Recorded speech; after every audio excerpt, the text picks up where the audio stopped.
الله أكبر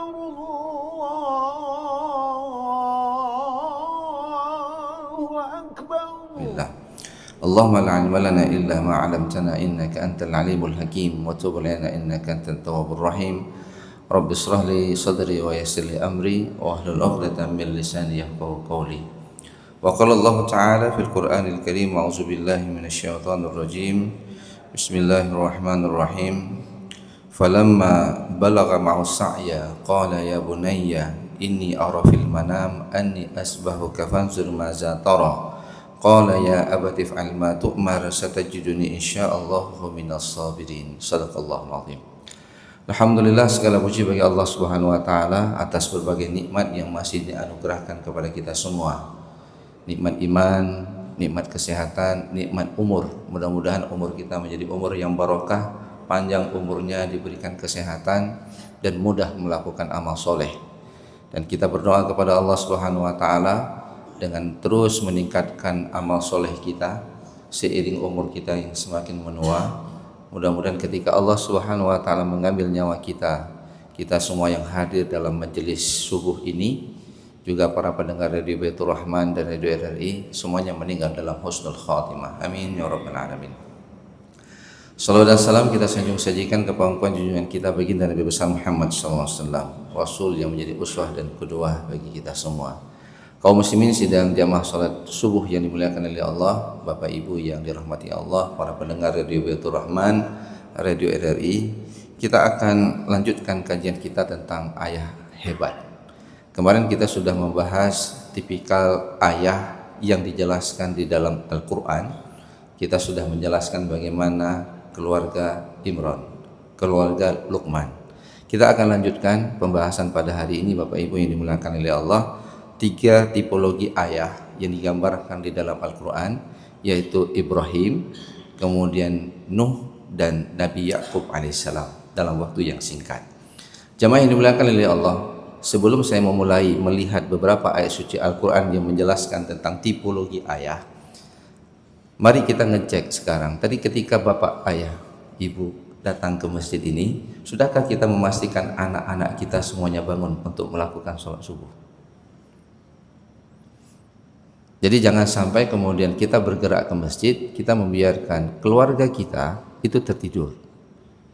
Bapak Ibu yang dimuliakan oleh Allah Subhanahu wa taala, ayah punya peran yang sangat penting yang diamanahkan oleh Allah Subhanahu wa taala di dalam Al-Qur'an. Bahwa bukan hanya kita yang kemudian melakukan ibadah, kita harus memastikan semua ahli keluarga kita, qu anfusakum wa ahlikum nar. Dan itu adalah tupoksi utama dari seorang ayah.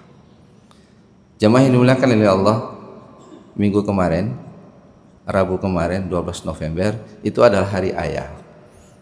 Kebetulan saya mengajar pada waktu itu. Lalu saya meminta semua mahasiswa saya yang saya masuk ruangan belajar pada waktu itu untuk mengirimkan ucapan selamat kepada ayahnya. Dan mereka pada waktu itu banyak yang tidak tahu bahwa itu adalah hari ayah. Lalu kemudian mulailah mereka saya wajibkan harus tulis sekarang sebelum saya mulai kuliah. Saya ingin melihat respon ayah terhadap mereka. Jadi mereka menulis dengan berbagai ungkapan. Wahai ayah, selamat hari ayah, terima kasih. Ayah adalah pahlawan bagiku. Pokoknya tagnya bebas. Lalu kemudian saya mulai mengajar. Sebelum saya tutup kuliah, saya ingin melihat respon dari ayahnya. Macam-macam responnya, Pak. Ada yang responnya begini, nak, tumben nak. Ada apa nak? Gitu ya. Ada yang jawab, nak, apakah sudah habis uang ya? Jadi dalam persepsi ayah, hubungan ayah dengan anak itu ya hubungan transaksi, Pak. Jadi ayah itu dihubungi ketika tidak punya uang. Ada satu kelas saya tanyakan, malah jawabannya itu agak sedih, Pak. Jadi anaknya itu beberapa orang menjawab dengan sekaligus. Responnya, bagaimana dari ayahmu? Dingin, Pak. Lepi, nggak ada respon, nggak ada jawaban. Dan kalau ketemu kami ucapkan selamat hari ayah, ya dia diam saja. Nah, Bapak Ibu yang dimuliakan oleh Allah Subhanahu wa taala, ini yang kemudian ketika kita membaca Al-Qur'an, ketika lihat bagaimana tipologi para nabi menjadi seorang ayah, itu Masya Allah. Kita lihat beberapa ayat Al-Qur'an yang menjelaskan tentang Nabi Ibrahim alaihissalam. As-Saffat ayat 102. Falamma balagha sa'ya qala ya bunayya inni ara fil manam anni asbahuka fanzur madza tara. Qala ya abati fa'al ma tu'mar satajiduni insyaallahu minas sabirin. Bapak Ibu yang dimuliakan oleh Allah Subhanahu wa taala, ada beberapa pelajaran di sini. Yang pertama, Ibrahim itu ketika datang perintah dari Allah untuk menyembelih anaknya lewat mimpi, dia itu membangun komunikasi dengan anaknya. Ibrahim itu nabi. Kalau ini datang perintah, Nabi wajib lakukan. Mau tidak mau anaknya, nggak ada urusan. Tapi kemudian Ibrahim itu membangun dialog dengan anaknya. Apa yang dibangun, apa yang dikomunikasikan oleh Ibrahim? Dia mulai dengan kata-kata qala ya bunayya, wahai anak yang kucintai. Dan pada waktu itu Ismail itu bukan lagi anak kecil. Di sini digambarkan falamma balagha sa'ya. Jadi kata-kata ma'ahu sa'ya itu adalah menandakan anak itu sudah dewasa. Ini saya dapatkan dalam tafsir Ibnu Katsir. Jadi frase falamma balagha sa'ya itu menunjukkan bahwa anak itu sudah dewasa dan sudah siap untuk bekerja. Sa'ya itu sesuatu yang dia menunjukkan kemampuan untuk melakukan sebuah usaha. Tapi panggilannya itu ya bunaya, wahai anak yang kucintai. Bunaya itu tasghir, Pak. Jadi kalau ibnun itu anak, jadi ketika dia buat bunaya, menjadikan anak itu seakan-akan dia menjadi sesuatu yang kecil. Artinya apa?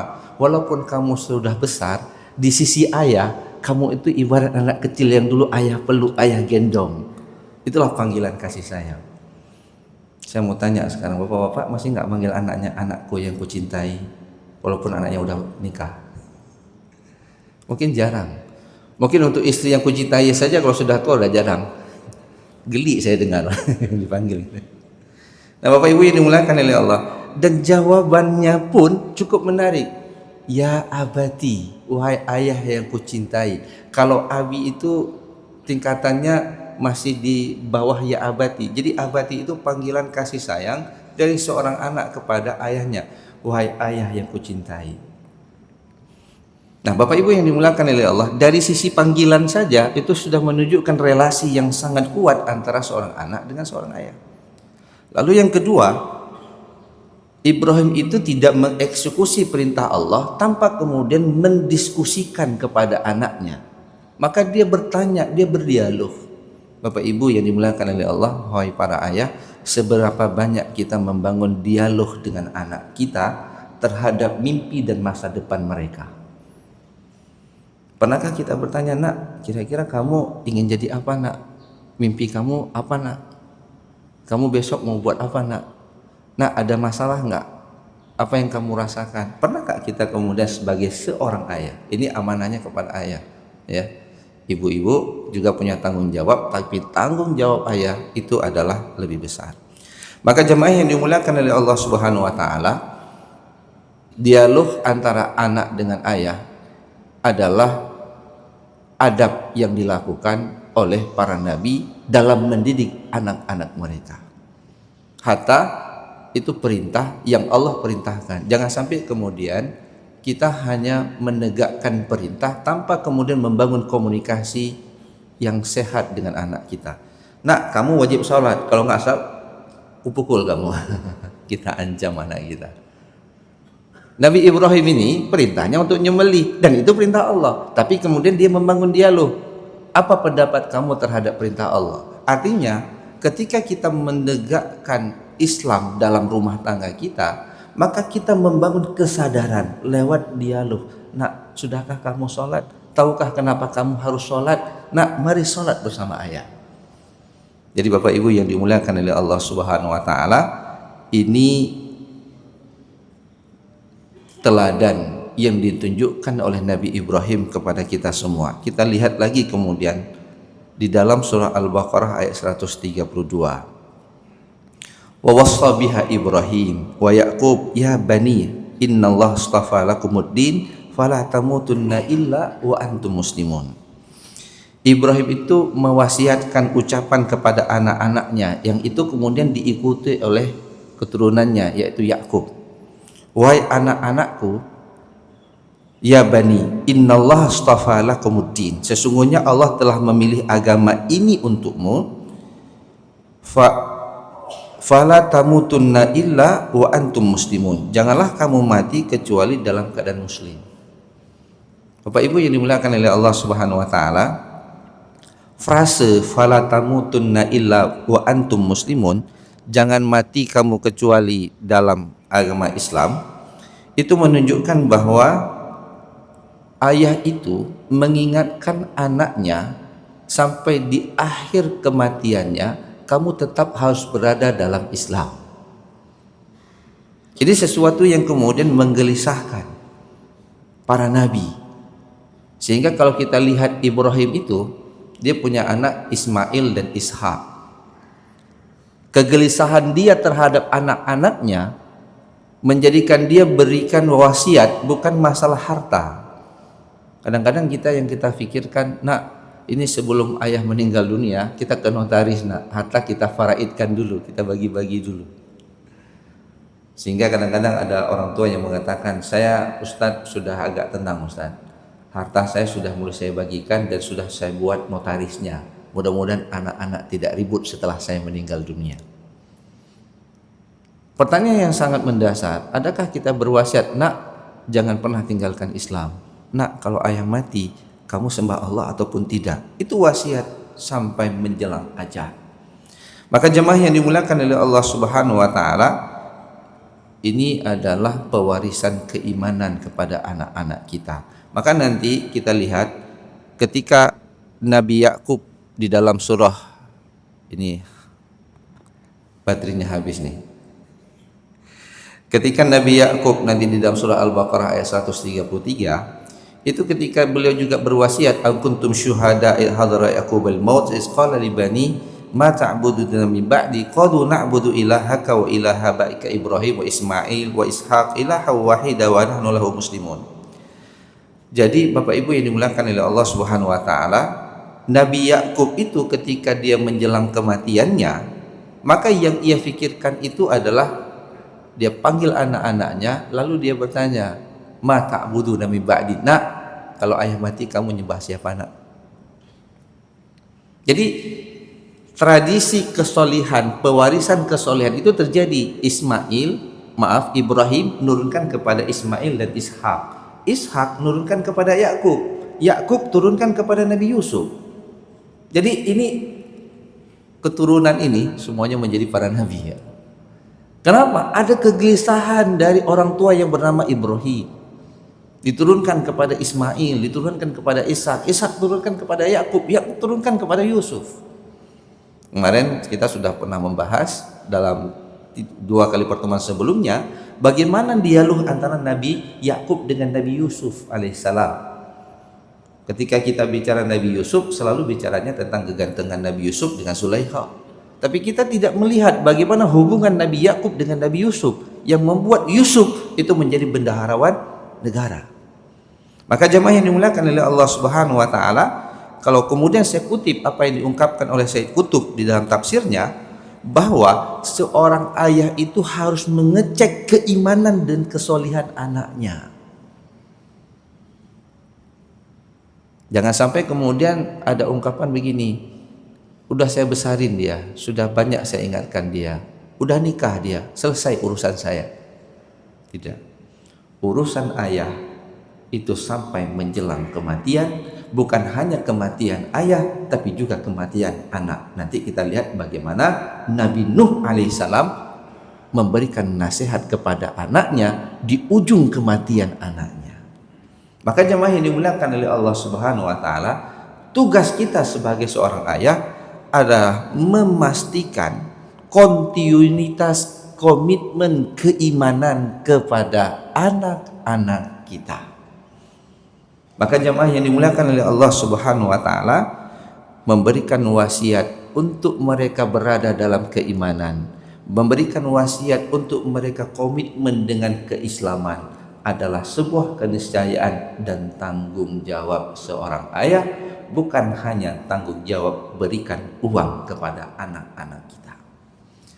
Maka jemaah yang dimuliakan oleh Allah Subhanahu wa taala, ketika kemudian kita membaca surah Nuh, surah cerita tentang Nabi Nuh alaihissalam, itu pada surah Hud ayat 42, surah Hud ayat 42, Allah Subhanahu wa taala menggambarkan kepada kita, wa hiya tajri bihim fi maujin kal jibal wa nada Nuh ibnahu wa kana fi ma'zil ya bunayyar kab ma'ana wa la takum ma'al kafirin. Dan bahtera itu berlayar membawa mereka dalam gelombang laksana gunung. Jadi banjir bandang, banjir yang begitu besar, banjirnya ibarat lautan setinggi gunung. Lalu kemudian wanada Nuh benahu, Nabi Nuh itu memanggil anaknya, sedangkan anaknya itu berada di tempat yang jauh dari bahtera Nabi Nuh. Lalu panggilannya apa? Ya bunaya. Padahal anaknya itu sudah melakukan perlawanan kepada ayahnya, tapi tetap dipanggil, wahai anakku yang kucintai, irkab ma'ana, yuk sama ayah nak, pergi ke sini, balik sama ayah. Artinya apa? Kita tidak boleh berputus asa ketika anak kita tidak sesuai dengan keinginan kita. Kita tidak boleh berhenti menasihati mereka ketika kemudian dia menjauh dari kita. Tanggung jawab kita sebagai seorang ayah adalah tetap memanggil mereka, mengajak mereka untuk kembali kepada keimanan kepada Allah Subhanahu wa taala. Maka jemaah yang dimuliakan oleh Allah Subhanahu wa taala, Nabi Nuh kemudian mengungkapkan, ya bunayya, wahai anak yang kucintai, irkab ma'ana, mari naik ke dalam bahtera Nabi Nuh, wala takun minal kafirin, jangan kemudian kamu menjadi orang-orang yang kafir.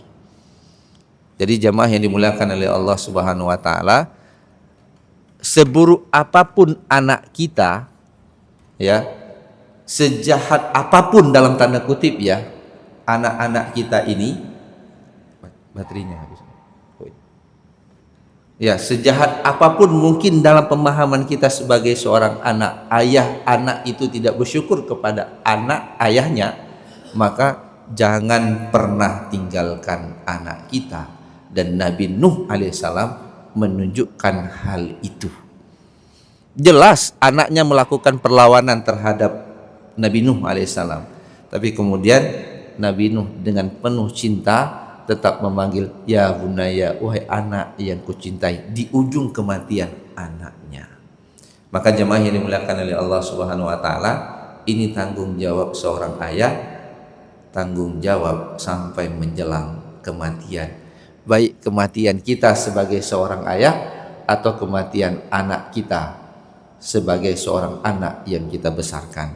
Maka jemaah yang dimuliakan oleh Allah Subhanahu wa taala, kalau kita membuka tipologi ayah di dalam Al-Qur'an, saya ingin mengulang ke belakang, maka tanggung jawab pendidikan anak, tanggung jawab yang paling besar itu ada sama ayah. Bagaimana kita membangun anak-anak kita menjadi pewaris-pewaris kesolihan, pewaris harta yang bisa membanggakan kita di hadapan Allah, itu adalah tanggung jawab seorang ayah. Maka jamaah yang dimuliakan oleh Allah Subhanahu wa taala, pertanyaan berikutnya, maukah anak kita melakukan curhat kepada kita? Kalau dia ada masalah, dia mau nggak ngelapor sama ayahnya atau sama ibunya? Sekarang banyak anak-anak kalau ada masalah curhatnya di Facebook, di Instagram. Dia tulis caption panjang di wallnya itu. Bagaimana dia dibully mungkin di sekolahnya, bagaimana dia diperlakukan tidak nyaman dalam lingkungannya, dia nggak curhat kepada ayahnya. Tapi coba lihat Nabi Yusuf, kepada siapa dia curhat? Ini yang terakhir ayat yang kita angkat pada subuh ini. Kedekatan emosional dan kedekatan hubungan hati antara ayah dengan anak itu begitu dekat. Nabi Yusuf Iz qala Yusuf li abi ya abati ini ra'aitu ahada asyara kawkaba wasyamsa wal qamar ra'aituhum li sajidin. Qala ya bunayya. Ini saya menarik. Jadi semua nabi ini mulai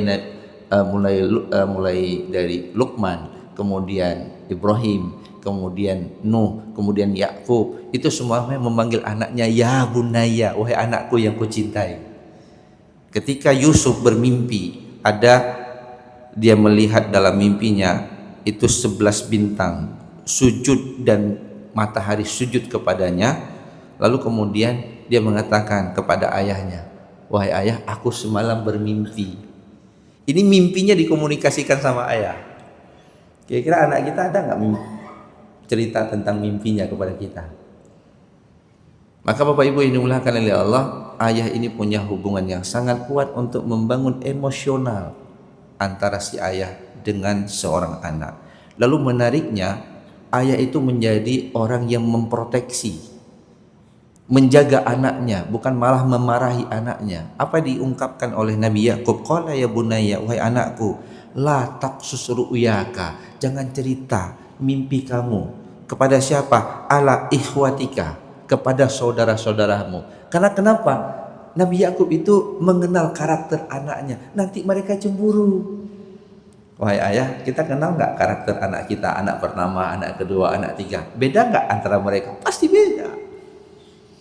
Siapa yang bisa mendidik mereka dengan baik? Kita sebagai seorang ayah. Sejak kecil kita ngomongin dia, sehingga kita tahu nih yang satu begini orangnya cepat marah, yang satu memang agak malas, yang begini. Jadi kita tahu, sehingga ketika anak-anak itu tumbuh, kita bisa menjaga hubungan sosial di antara mereka. Itu yang dilakukan oleh Nabi Yakub. Ketika dia dapat informasi bahwa Yusuf punya mimpi yang seperti itu, langsung dia katakan, jangan cerita sama saudara kamu. Yang menariknya lagi, kenapa kamu jangan cerita? Ada kecemburuan, dan kecemburuan itu ini dikatakan inna syaitan kana lil insani aduwwum mubin, bahwa sesungguhnya syaitan itu adalah musuh. Jadi ada setan, dia tidak langsung mengatakan nanti abang-abangmu, saudara-saudara kamu cemburu sama kamu, ya. Lalu nanti dia buat makar untuk dirimu. Tapi dia ingin mengatakan begini, bahwa syaitan itu musuh yang nyata, yang syaitan itu bisa mengganggu cara berpikir abang-abangmu, lalu kemudian membuat makar terhadap dirimu. Jadi setan yang dikatakan. Nah, ini jemaah yang dimuliakan oleh Allah Subhanahu wa taala. Ini seorang ayah punya hubungan emosional yang sangat dekat dengan anak-anaknya. Maka Bapak Ibu yang dimuliakan oleh Allah, saya sering mengatakan begini. Kalau kita ingin melihat pengaruh seorang ayah itu kepada anaknya, apakah pengaruhnya pengaruh yang sangat mengagumkan ataupun tidak, itu nanti kita cek sama anak kita. Tanya sama anak gadis kita, nak, kalau kamu ingin nikah nanti, kira-kira tipikal suami yang ingin engkau cari, tipikal yang bagaimana? Kalau jawabannya seperti ayah, kita sukses. Ayah, saya ingin nikah, suami saya itu tipikal karakternya kayak ayah. Tapi kalau dijawab tipikalnya yang penting tidak seperti ayah, itu selesai. Yang penting tidak seperti ayah. Kenapa? Sayang kali mama di rumah, capek kali. Kami pun takut sama ayah. Nah, ini Bapak Ibu yang dimuliakan Allah. Begitu juga nanti ibu ya, para ibu nih, kalau ingin dilihat sukses ibu dalam mendidik anak, itu tanya sama anak laki-laki. Nah, kalau kamu ingin mencari calon istri, kira-kira gimana tipikal dan karakternya? Saya ingin cari sebagaimana ibu, pandai masak, penyayang. Wah, subhanallah, sukses. Tapi jangan dijawab yang jangan seperti ibu. Kenapa? Sayang kali ayah. Nah, Bapak Ibu yang dimuliakan oleh Allah, ini ada 4 tipologi di dalam Al-Quran, ya. Bagaimana seorang ayah bertindak terhadap anak-anaknya. Nah, kita sedang belajar, Pak. Saya seorang ayah, saya punya anak. Bapak juga seorang ayah, punya anak. Dan kita mungkin masih seorang anak bagi ayah kita yang masih hidup. Maka ketika kita menjadi anak, jadilah anak yang soleh, yang membanggakan kedua orang tua kita. Maafkan kesalahan mereka kalau mereka punya salah terhadap kita. Mungkin mereka salah pendidik karena ilmunya belum cukup. Lalu kita menjadi ayah, jadilah ayah teladan bagi anak-anak kita. Mari kita belajar untuk menjadi ayah yang hebat, ayah yang mewarisi keimanan, bukan hanya mewarisi harta. Ayah yang bangga, yang bisa mengatakan, itu anak saya. Dan anak yang bisa mengatakan, tuh itu ayah saya adalah pahlawan bagi saya. Mudah-mudahan kita semua masuk surga bersama anak dan keluarga kita. Hadanallahu wa iyyakum ajmain. Assalamualaikum warahmatullahi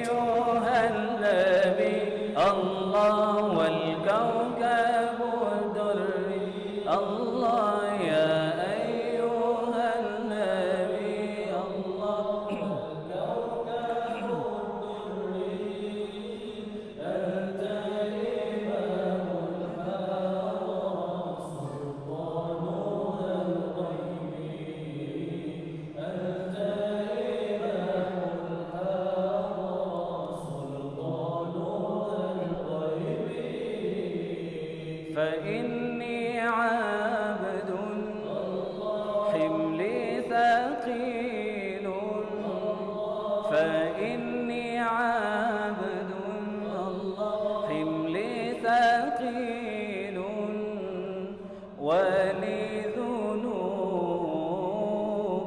مثل الرمال ولي للرمال يا أيها النبي الله والكوكب الدري الله يا أيها النبي الله والكوكب الدري أنت إمام الحضرة سلطانها الغيبي الحاضر سلطانها الغيبي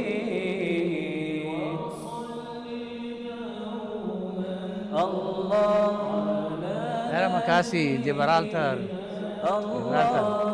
Terima kasih.